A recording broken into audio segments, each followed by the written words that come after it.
So this is an image from Varanasi of from Uma Prajapati's NGO Varanasi Weavers. This is silk that they have woven. And I first came to India in 2003 and I kept returning. And it was really on that trip to Varanasi in 2007 that the idea to make Dance of the Weave came about. And after about 9 months of exploratory research, I decided to move to India in August of 2008. And it was a moment in time where I was making a dramatic life change. I'm going to talk a little bit about my process and approach, and I'll be weaving that through the rest of the talk. This is an image of a dancer I shot in Pochampally, Andhra Pradesh.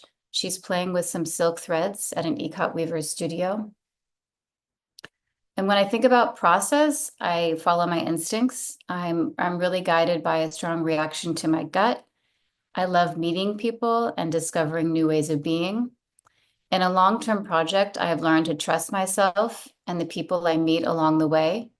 Dance of the Weave took me many years. There were many people that, would come in and out of the project. And there was also very little money, actually not much money at all to make the book. I work in a very organic way and I try to allow things to unfold naturally. With Dance of the Weave, I started with an idea, and it was really after that first year of shooting that the body of work took shape. I started the book with an appreciation of handloom and a desire to celebrate handwoven creations, but the book didn't just become about handloom. I talk about this in the film, but photographing the interplay between textiles and dance is something I had never seen before. And the topic I felt like could have been taken in so many different directions. And I had to really focus on what dance forms and textiles I wanted to document. So I'm going to show you a few different examples of pictures of textiles that connect directly to dance forms. So what I initially set out to photograph was to connect the local regional textile with the regional dance form.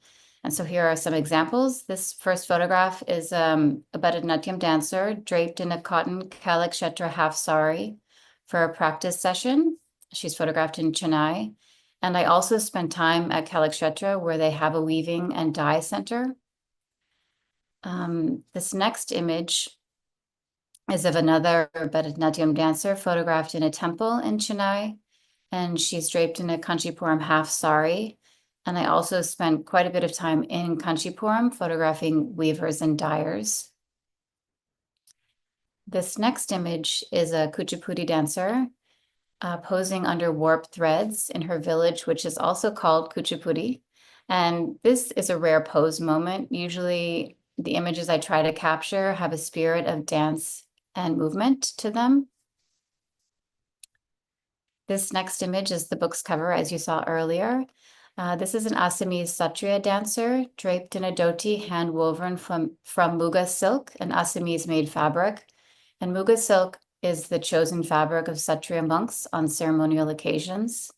And for me, why I chose this as the cover of the book is I really felt a sense of merging of the material cloth and the body. And the textile almost feels like a second skin. In this next image, the Saraikela Chow dancers wear 5-meter long tribal dhotis and cummerbunds. And these textiles are also from Saraikela, Jharkhand. This next image of the Mayurbhanj Chow dancers are photographed in Baripada, Orissa, and they're wearing white cotton dhotis with cummerbunds that are woven in Sambalpur in Orissa. And lastly, this is a Mohiniyattam dancer wearing a white hand-woven Kerala Mundu set edged with gold. And she's also wearing an extra shawl of the textile. It's draped over her shoulders. And this was shot at a weaver's home in Thrissur. I'm going to read a couple of more quotes. This is by Ratna Raman. Weaving yarn into cloth and using that cloth as a drape to clothe the human body, Gandhi taught us, was a liberating occasion that highlighted joy and self-sufficiency. The photographs in this book capture the colored yarn against the backdrop of the earth, the lines echoing and reflecting the colors of our world, to the more complex gossamer weaves of fine cotton and silk. The connection between the weaver, whose fingers dance on the loom, and the exquisitely draped dancers, who weaves magical narrative through dance, slowly unveil and reiterate this ancient relationship. I'd like to share some of my practices while working with dancers and photographing textiles. As it became a challenge for me to capture a ritual dance or a celebration on a specific day, I often chose to work with trained professional dancers. And I really do love the spontaneity of attending a holiday or being able to photograph a dance that may happen for an occasion, but these were mostly rare instances, and you won't find too many of these moments in the book. This photograph on the screen here is a picture of Gare dancers, and it's a rare moment where I was able to attend a festival. Sometimes I felt like I was showing up somewhere like before or after a festival had happened. This photograph was taken around the time of Holi in Rajasthan. The dance forms that I chose are just a very small selection of the many, many dance forms that exist in India. And I really did want to keep an open mind selecting the dance forms for the book. This next image is of a Kathakali dancer at Kalamandalam University in Kerala. And in this image, the dancer is wearing a stitched garment. And it's important for me to let you know that prior to moving to India, I didn't have too much experience working with professional dancers in India. And this was actually a positive challenge for me, considering my start with contemporary dancers, contemporary American dancers. Indian dancers are anchored to guidelines and tradition. For example, there are specific ways one would tie a sari or wear a costume. Many dancers typically perform with makeup, or they have specific jewelry or flower in their hair. For Dance of the Weave, ornaments were things I chose not to focus on. And when you're looking through the book, you'll see that there's actually not a lot of images with the face or with jewelry or makeup.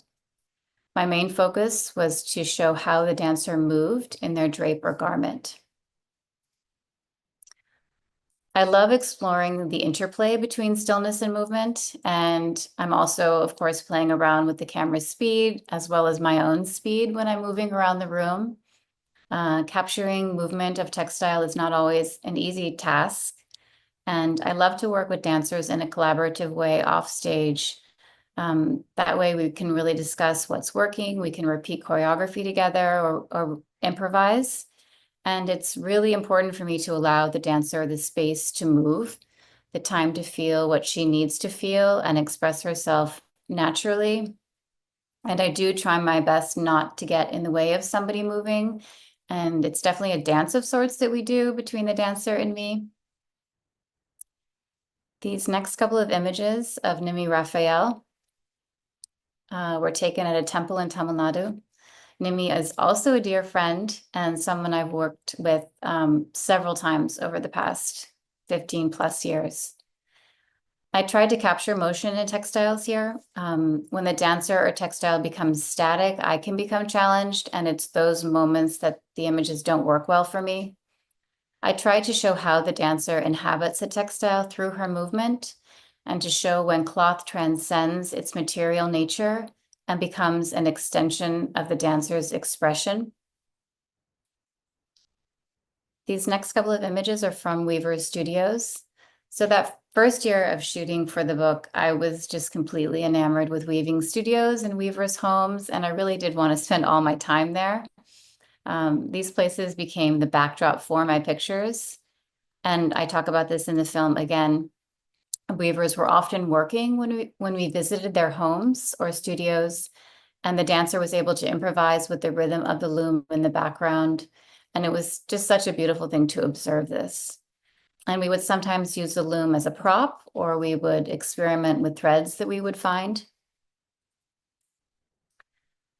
White cotton became the most consistent fabric in the book.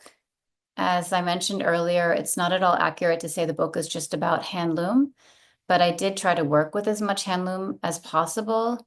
And many dancers, of course, are still practicing in woven cotton dhotis and saris. In a way, I had to make my peace with mixed and synthetic materials. Synthetics can last longer, sometimes they're easier to care for and wash. Ironing is not always necessary. They can be less expensive. Of course, there's so many great practical reasons for using synthetic materials. This photograph on the screen here is of the Satriya dancers. Sorry, and then this next one is of the Kalari martial artists in Calicut. These textiles are probably a mix of materials, but my objective was always to capture people wearing whatever it is that they would naturally practice or dance in. So I'm going to wrap up with these images of indigo. This picture was originally shot for a Fabric Art of Krishna exhibit I was working on with Harsha Deheja from 2009 to 2011. And I did a lot of documentation of various fabrics connected to Krishna. For example, the Chamba Rumal from Himachal Pradesh, Kantha work in West Bengal, Kalamkari in Andhra Pradesh, the Gita Govinda woven in Orissa, and Pichwai paintings in Rajasthan. These next couple of images are also from that exhibition. I found that these images could also work well in Dance of the Weave. The rhythm and synchronization of their movements in the oxidation process was remarkable to witness, and it also felt to me like a ritual dance. These photographs were shot in Thindivaram in Tamil Nadu. This series of indigo images have also found a home at the Metropolitan Museum of Art in New York.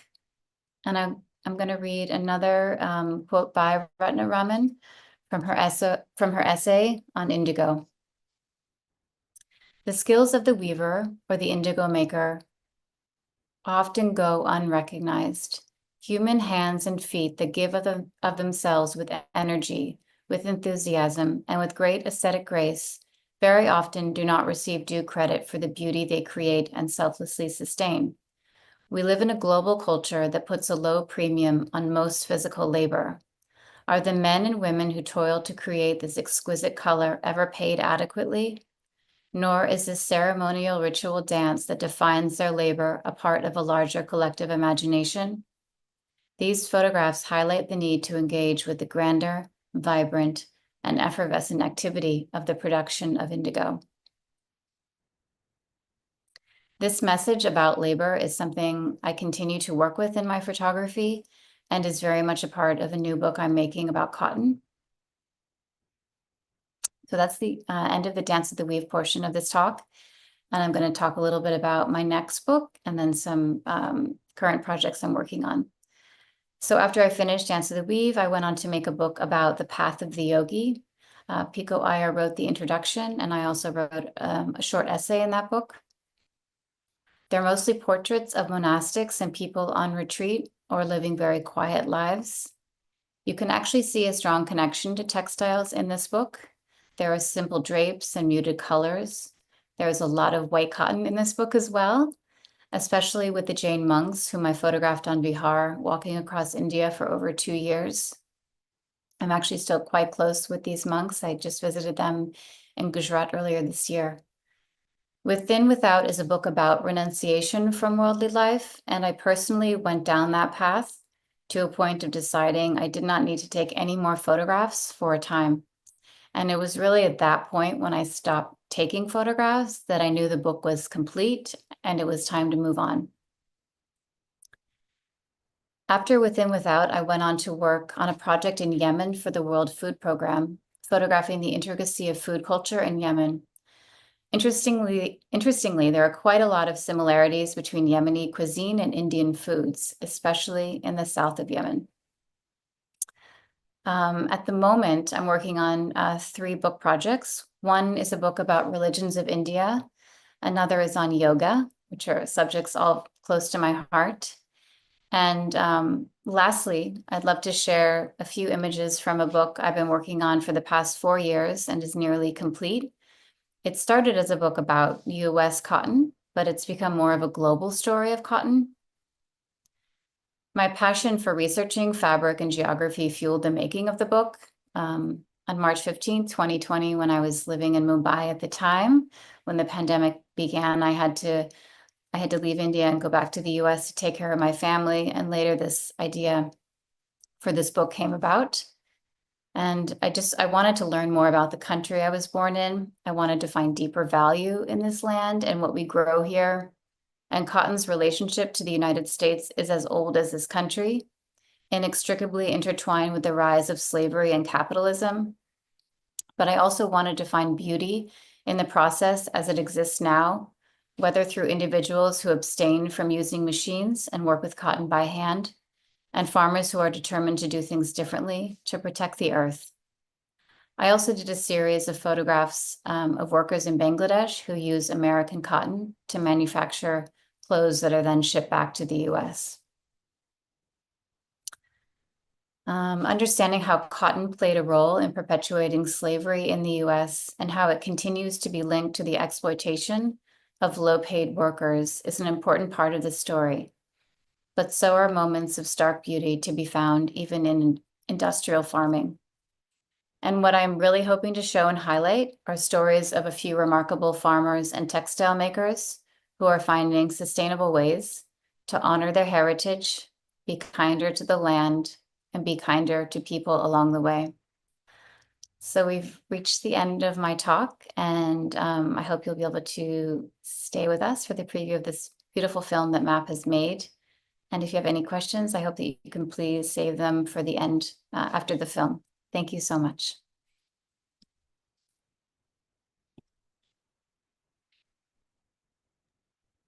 Thank you so much, Briana. I think it was very insightful, and I think you've given us plenty to think about. For me particularly, I was thinking of how textile materials itself, in how we think about it. There's so many layers of class, accessibility, and all of that comes, and questions of who gets to use what material for their performances, for their costumes, for the dance. So very, very thank you for a very interesting talk. And I'm sure we have a lot of questions as well from the audience. But before we move on to the Q&A, I'm very excited to share with you a film that we've been working on, as I mentioned earlier. It looks in depth at textiles and their significance in Indian movement traditions through Briana Blasko's photographic practice. And I hope the video will give you a chance to look closer at some of these very striking images from Briana's Dance of the Weave. Hope you enjoy it. Just give me a moment, I'll just share my screen.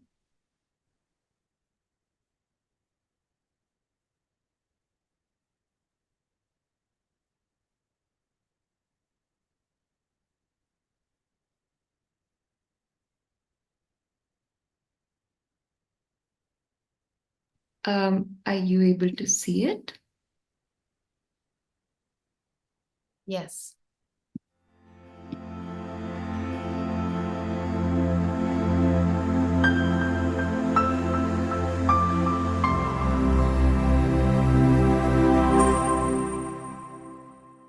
Tunics twirling in the air, vibrant silk saris, serene white dhotis.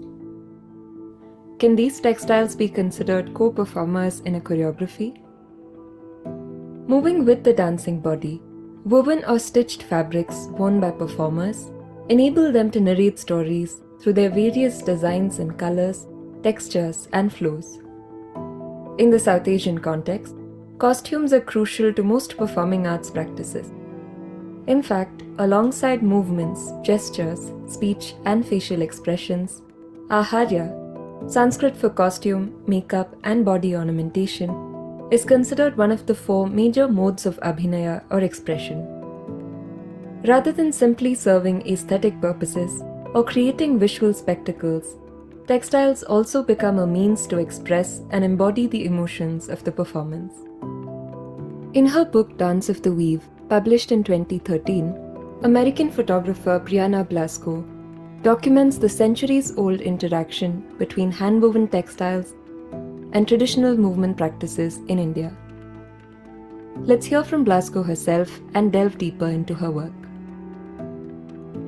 In a way, the making of Dance of the Weave is a culmination of years of my research. I started the project with a very open mindset, looking at folk dancers, hereditary dance communities, and also explored classical dances and martial arts. I began the book trying to document as much as I could, and then a couple of years into the process, with this very expansive mindset, I then tried to be more discerning and limit my photography to mostly classical dance and martial arts. And then, in the later part of the bookmaking process, I began to open back up again as I wanted to include other forms like contemporary dances and figures like Parvati Baul.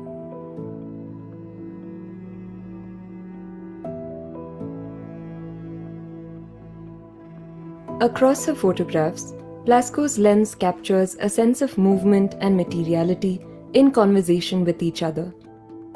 How do these images decipher the tactile negotiations between dancers and their costumes? Let's take a closer look. In her photograph of dancer Ashavari Majumdar performing the chakkar or spins, quintessential to Kathak, a classical dance form from North India, Blasko brings our attention to her angrakha. Tied around the waist, the traditional cotton tunic floats in the air, creating circles in space as it twirls with her body. On closer inspection, one can almost feel the weight of the dancer transfer onto the light fabric of the moving angrakha. The feeling is elicited yet again in her photographs of Kathak dancer Namrata Pamnani in her studio. In these, along with the play of stillness and fluidity, we observe the entire body engaged in a sensory exercise as the dancers allow the textiles they wear to weave their own choreography. In another one of her images featuring two Odissi dancers, Blasko directs the viewer's gaze towards the pleats of the white khandua, a traditional ikat sari from Odisha. The repetition of colorful temple border motifs, buttas, and the pleats on the sari, draped in the dhoti style, add a certain rhythm to the image. As we see here, the ways in which the drapes flow or make creases also accentuate, shape, or mask the contours of the dancers' bodies, thereby elevating and complementing the postures that are integral to the form. The relationship shared by dancers and their costumes is therefore an intimate, tactile one. The textile inhabits performing bodies, tracing and defining their silhouettes. As you may have already noticed, many of these photographs that survey drapes, textures, and patterns of the textiles used in Indian dance are captured backstage, outdoors, or during rehearsals and practice sessions. My intention in the making of Dance of the Weave, a book about Indian textiles and dance, was to capture as much hand-woven textiles as I could, but that wasn't always the reality. Many dancers in rural areas and cities are wearing synthetic materials on stage. Rather than photographing dancers on stage and in performance, I chose to work with them in an intimate, collaborative way, and you'll see how they're practicing in cotton dhotis and saris.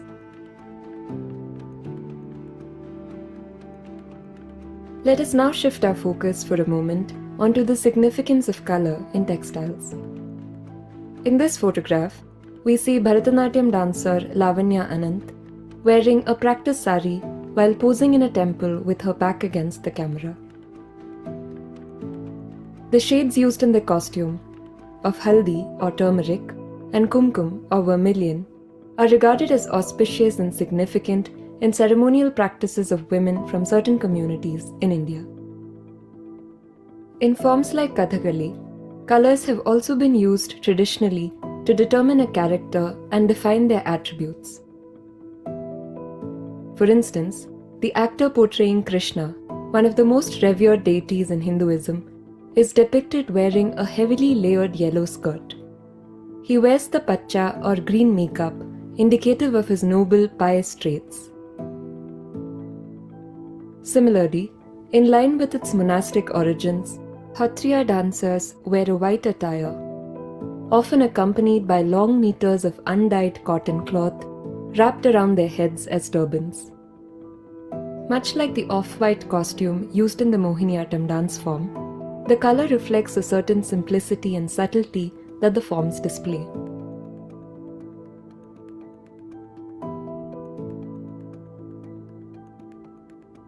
In addition to focusing on the postures and movements of the dancer, Blasko also captures processes of textile making to further emphasize ideas of rhythm and synchrony.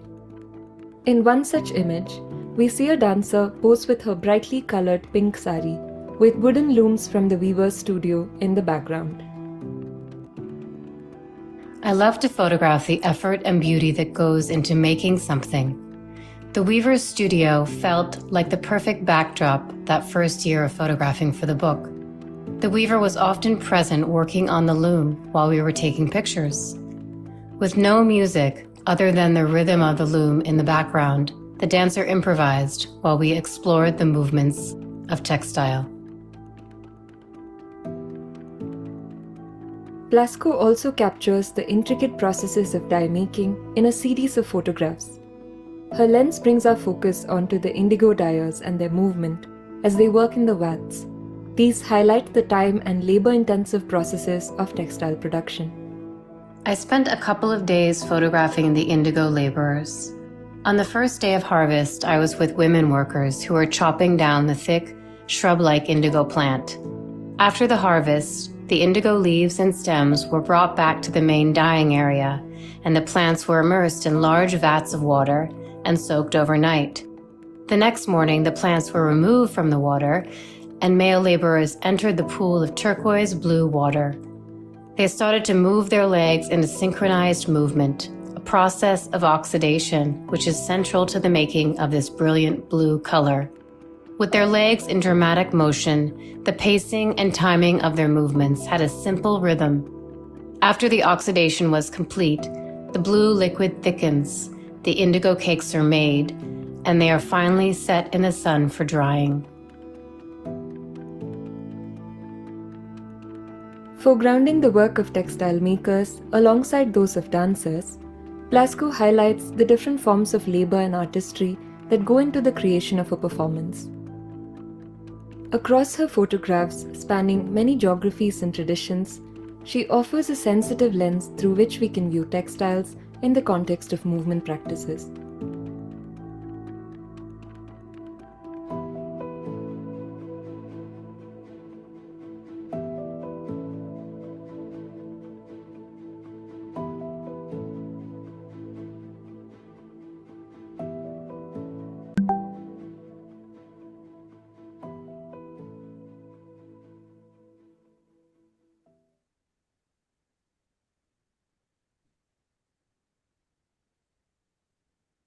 Thank you so much, Briana.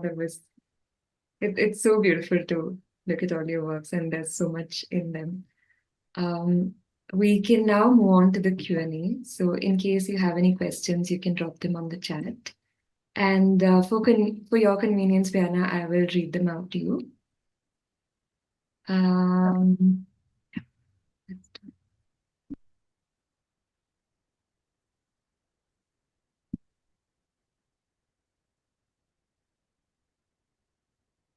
All right, I will start with Shani's question.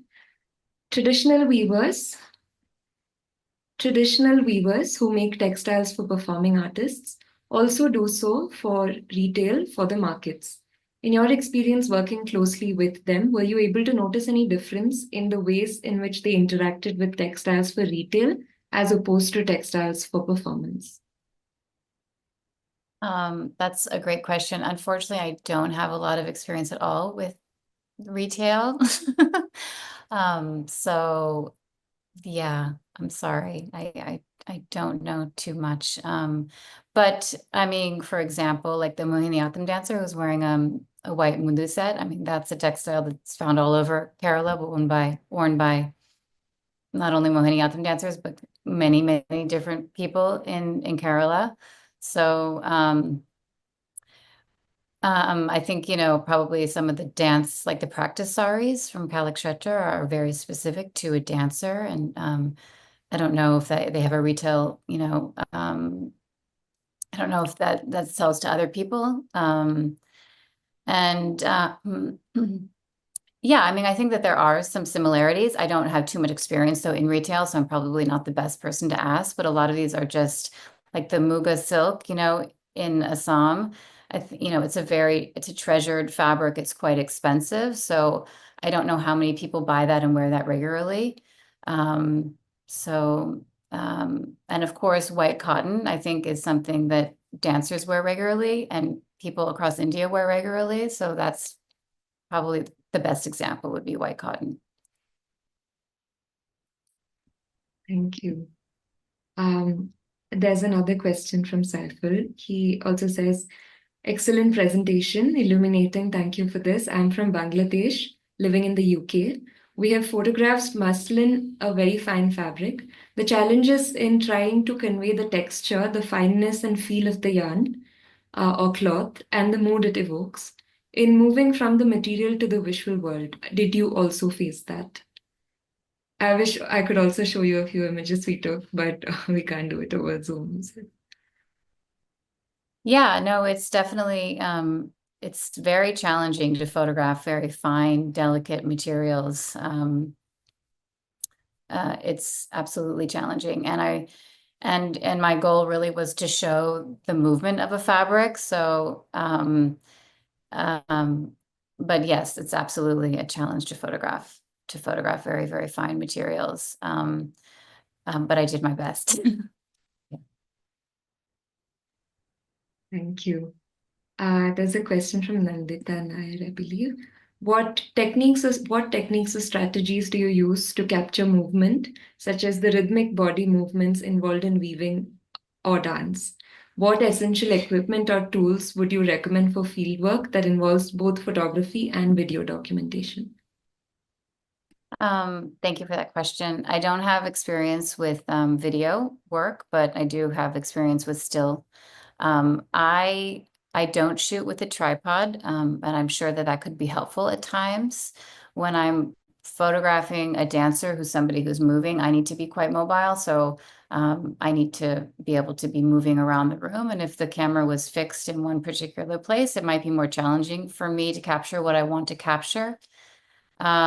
And I'm often shooting in a lot of darker situations, especially in a weaver studio. There's not a lot of light.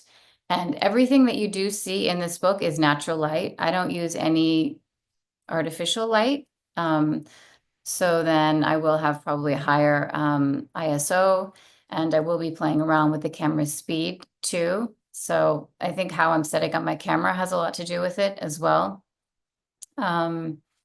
So yeah, setting up the camera for sure. And of course you couldn't use artificial light, absolutely, but that's something that I would find. I mean, I was traveling on the road mostly by myself. I mean, I would meet people when I would go to a new place, but and I didn't have anybody to carry my bags really. So I tried to keep kind of a light load actually. So I had about 2 cameras that I was traveling with. Thanks, Briana, for that answer. Sarthak has a question. Traditional textile makers, including weavers and dyers, are often not given their due wages or recognition, nor is their contribution acknowledged in the performing arts. What was your thought process behind documenting and capturing their contributions? And how can one capture their labor and those of the artists without bordering on exoticization or glamorization? I really did want to celebrate the people, the laborers, the weavers, the people who are making these beautiful fabrics. And I did my best to do that in a very honest, straightforward way.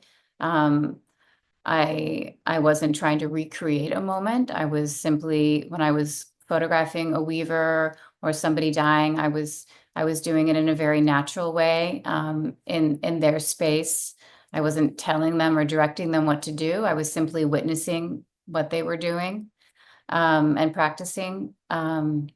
So I think that that's important too, to become a witness, to somebody, to observe them in a really honest way. I think that's very important. Yeah.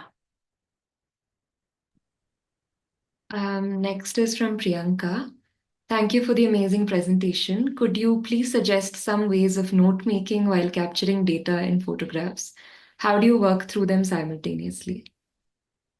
That is an amazing question. I wish I was more organized.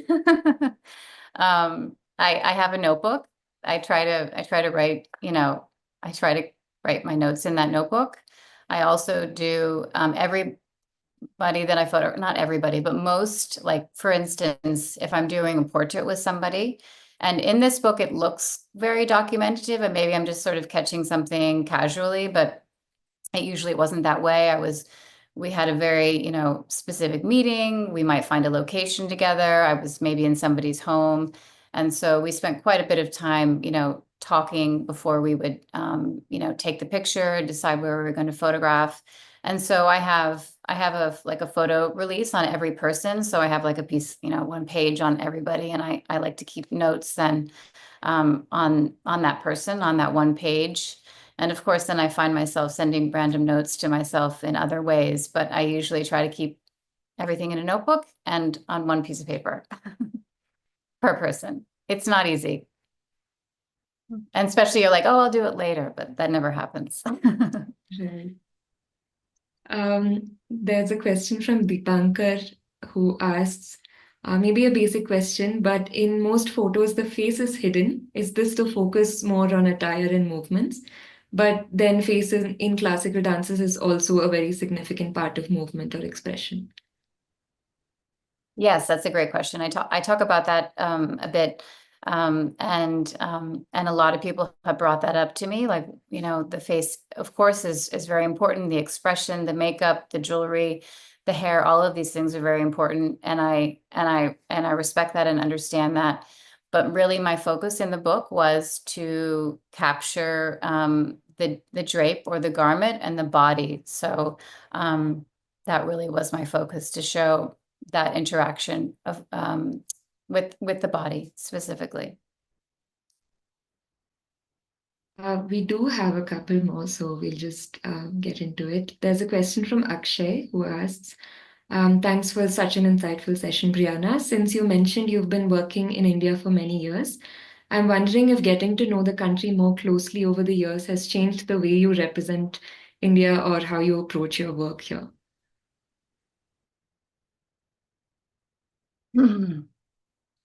Coming to India and making a book on textiles was a very intimidating thing, actually.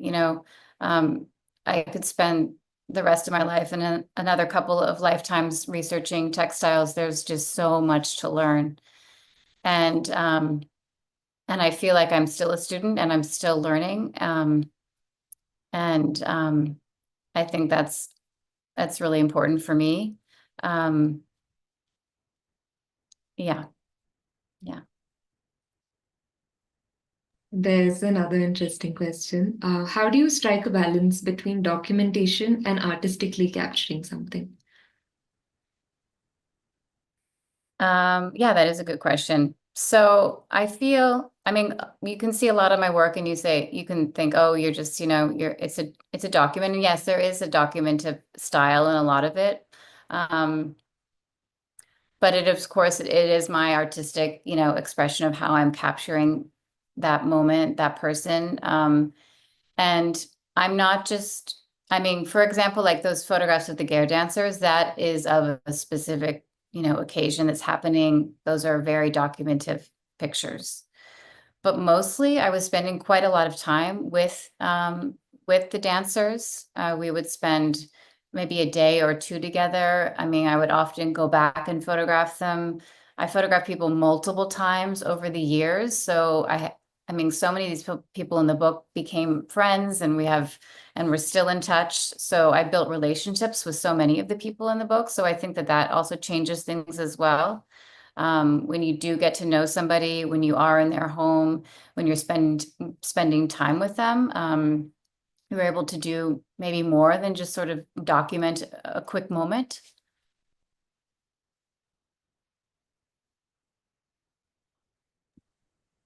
Thank you. Thank you for that answer. Janvi Tanwar asks, you talked about making the transition from contemporary dance performed by Americans to traditional dance forms in India. Can you say a little bit more about how that transition was for you, especially in the context of capturing performance art and its conversation with textiles? It was a very, very huge departure from a contemporary, working with contemporary dancers who have no rules, no boundaries. It was just like you could do anything you wanted, to then working with dancers who had so many beautiful different instructions and guidelines and traditions and culture and things that they were really important for them to include. So it was really so interesting for me to work with, like, you could say, restrictions in a way, or just all of these different guidelines. Like I love that challenge to work within to work within that framework. It was actually an amazing challenge for me. Yeah.